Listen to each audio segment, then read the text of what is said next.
Տեսեք, հարգելի գործընկերներ, մեր լրագրողները սիրելի, անշլագ է, այս մեր օթակներում, այսօր անշլագ է, գիտեք ինչի է անշլագ, գիտեք ինչ են բոլոր լրագրողները եկել, հատուկ կանգնել կամերաներով, բաներով, որովհետև սիրելի բարեկամներ, նրանք սպասում են,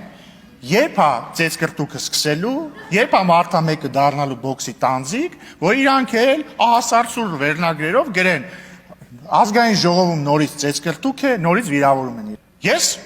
Ընդ որում ես հետևել եմ երեկվա իրադարձությունը։ Ես անկեղծ շատ եմ գնահատում, որ երեք պարոն Կարապետյանը ասաց, այո, ես կարծում եմ, որ պարոն Ղազարյանի արտահայտությունը դուրս էր բարեվարկության կանոնից։ Եվ գնահատում եմ, որ ասաց, լավ, ֆրակցիայի նիստ կանենք,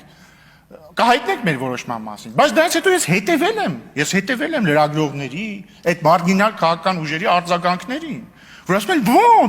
ոնց դուք ուզում եք բարեկարգության մեջ մնաք, որևէ թուլություն չկա ասելու մեջ, Ժորժ ջան, կներեք։ Վերջ, այդքան բան, դա ձեզ չի դարձնում, չգիտեմ, կեղծ ընդդիմություն, դա ձեզ չի դարձնում բան, կամքից զուր քաղաքական ուժ, հակառակը դա ցույց է տալիս ձեր կամքը, որը ընդ որում եթե կա մի կամքի արտահայտում, որը մենք կարող ենք կիսել, դա ռադիկալիզացիայի շղթան կոտրելն է։ Մենք դի մարդկանց ցույց տանք, որ նորմալ չի իրար ատելը։ Պարոն Վարդևյանը խոսում է ատելությունից։ Պարոն Վարդևանյան, իրականում եթե կա մարդ ում ամենահեշտն է այստեղ ատել, դա այն սուբյեկտն է, որ այնտեղ նստած է։